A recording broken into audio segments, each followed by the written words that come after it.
What's up, YouTube? Welcome back to Digging in the Core Yates, where we take a look at K-pop's past and present, as well as digging for tracks that aren't as well known but should be.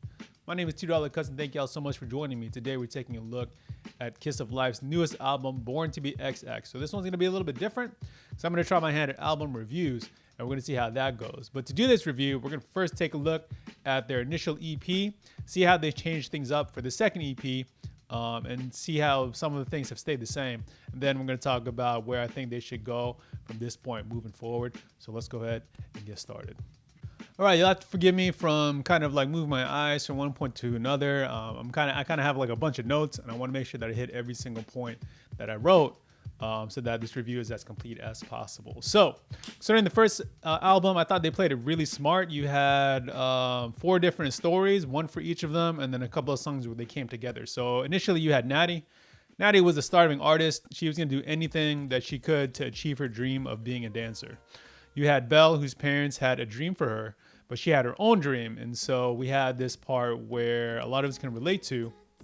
And that's that conflict with the parents who maybe they think she should be, in this case, she was trying to be a ballet dancer. But your parents might be wanting you to become like a doctor or a lawyer or engineer, and you want to go do something else with your life.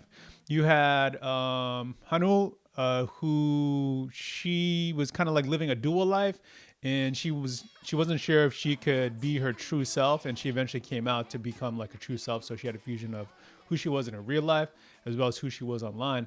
And then you had Julie, and Julie was the one where she was like a little lost. She was the center of attention a lot of times, and I guess she had these expectations, or she thought that people had these expectations about her, and she was just kind of lost, not unsure what she was supposed to do with her life. Until she saw the audition paper. Also, let me know, sound off in the comments if you know why Julie didn't see fireworks until the Buy My Neverland video. I never quite understood that one, but if you know, sound off the comments, let me know what's up.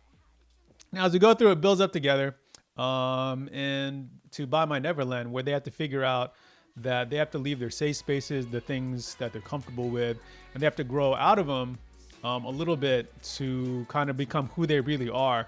So, and then it all comes together, and them coming together to form a Kiss of Life in the video for Shh, which I thought was super awesome. And if you haven't seen my reaction to it, you might have a good laugh checking it out, because I had like no idea before then that they had this like all-encompassing story, and I just watched it and I was like, why is there this girl lying on the ground? And I just didn't get any of it until I had to go back and watch. So it's kind of funny just to see like where I was coming from, diving headfirst into Shh.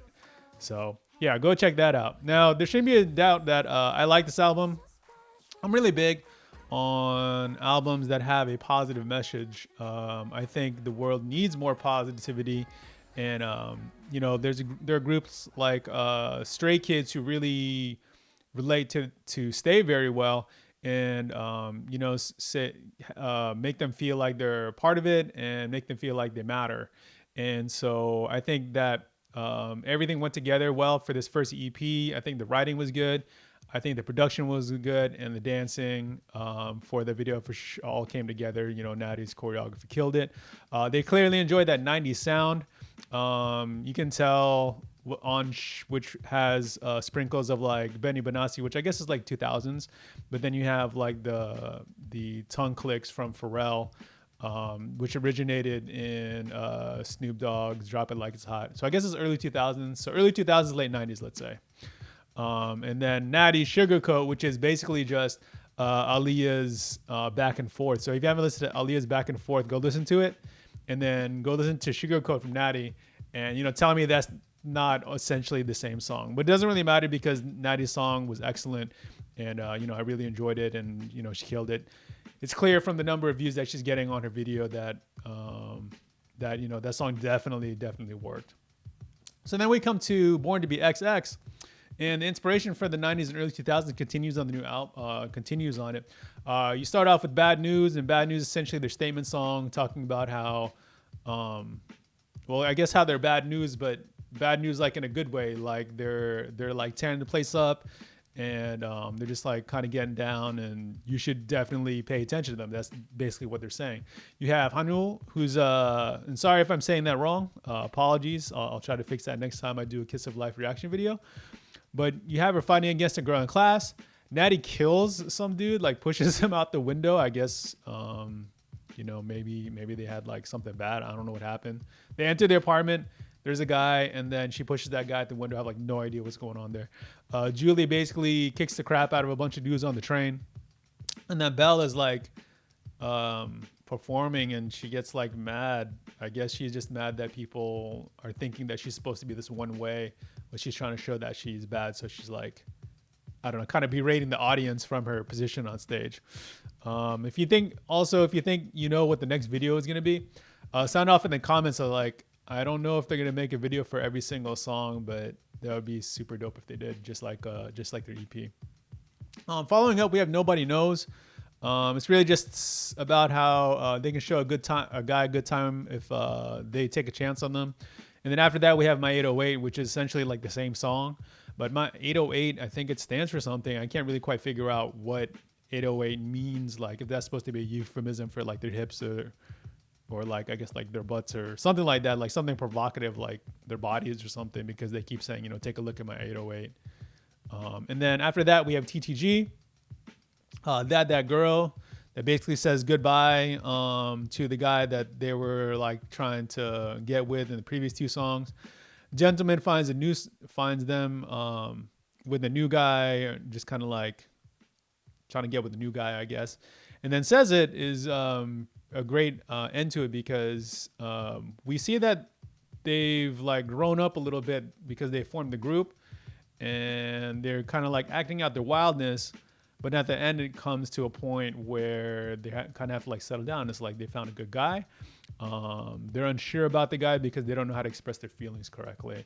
And so I hope what I'm guessing is like the third album is going to be a little bit more about that, about like falling in love.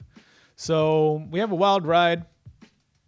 You know, they're like running from the cops, and their car gets turned over at the end of the video. So, you know, in terms of the album, like I feel like, so I'm just gonna read what I wrote. So I appreciate the concept they had this time, but I feel like they could have brought a little bit more substance to the songs. Like I said, like TTG, My 808, and the second song. Sorry, gotta look at my notes. Oh, Nobody Knows. Like the songs are essentially kind of a little one-dimensional. Like it's not that they're not good songs. It's just that in terms of like what they're supposed to be for, it's just like, let's have fun and act dumb, which I guess is a part of like growing up and stuff. But you know, it's not like they're teenagers or something, but I think maybe we're just going to see how the life progresses throughout these three albums. And I still think they're like underrated. But yeah, I guess I think I was like hoping for like a little bit more stuff like based on what they had for the first EP. Maybe that's just my expectations. Maybe I need to learn to appreciate what I'm given, and I do for sure. But I was just just hoping for a little bit more. That's all. Okay, concerning the '90s influence, Gentleman is clearly inspired by En Vogue and Salt and Peppa's hit "What a Man" from '93. And these might be stretches, but I thought Bad News had sprinkles of Beck's Loser, like in the guitar, and that came out around '94. And then Nobody Knows it has this like groove of the syncopated, I don't know, is it syncopated? It's not quite syncopated, but there's these breaths between like the drum beat and the snare, and Nobody Knows that reminds me of No Diggity.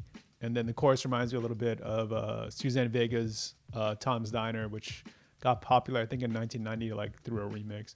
So y'all go check those songs out and let me know whether I'm right. So again, like What a Man from En Vogue and Salt and Peppa, Loser by Beck, and then No Diggity, which some of y'all probably already know, but No Diggity from Blackstreet featuring Dr. Dre, and I think, wait, was it Lil Kim?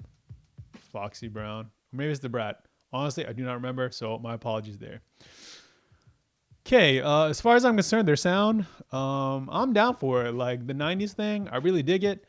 I think they should keep on with it. Keep having those 90 inspired sounds. I think that's where a lot of K-pop and some of K-R&B is right now. There's nothing wrong with it because 90s I think set the foundation for a lot. Like 80s I think was a little bit more experimental in terms of like pop, and then the hip hop was like still evolving because it was still relatively young. In the 90s we got it to about where it's about 20 years old. So we have those like R&B grooves that are starting to bring elements of hip hop together in the 90s. And then it came, to a full head when we started having like R&B hip hop songs getting put together for the late 90s and early 2000s, until this day.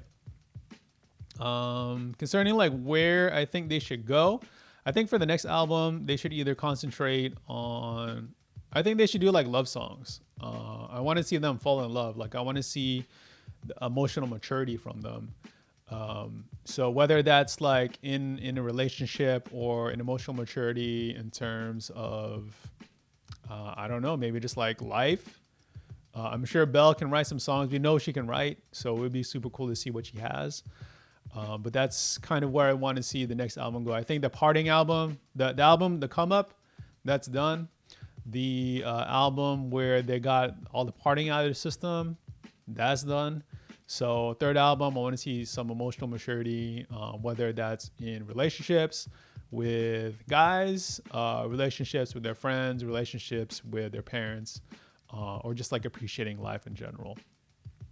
Between the two, I'm not going to say that there's an objective winner. I really enjoy their first EP a lot, and I do enjoy Born to Be XX, but I think that Gentleman is like a huge skip for me. I don't know why, it didn't really quite hit for me. I think, I don't know if it's a good song or not. I can't really tell. Sometimes I can tell songs I don't like are good, but this one it just sounds repetitive to me. I don't really know what it is. But I think they definitely have bangers on there, like Bad News, incredible. Nobody Knows, also incredible. TTG is great. I'd probably put those three songs as my top three, and then My 808 Says It, My 808, and Gentleman probably in that order from top to bottom. They have that English version of Bad News on the end. That's cool. I'm glad that they do it. I don't really know what that's gonna get them, but hopefully get some more exposure. We'll say. But yeah, like I really believe in Kiss of Life a lot. I think they're just under the radar right now. It seems like their video is for Bad News has 7 million hits or something, so they're doing okay. But I want to see them at that like 100 million views, while still maintaining what I think makes Kiss of Life so great, which is like the themes and the writing and that 90s influence. So that's all I got. Please let me know if you like the review, if there's anything that I can fix. I wanted to make sure I could like one shot it. I don't know if I did a good job, but I guess I'm gonna have to rewatch it on the edit. But if you think I should do more, let me know what's up. I got one coming up for the new Stray Kids album, so please follow the channel and check that out. Please make sure you like and subscribe because it really helps with visibility. And I guess I'll see y'all next time. All right, peace.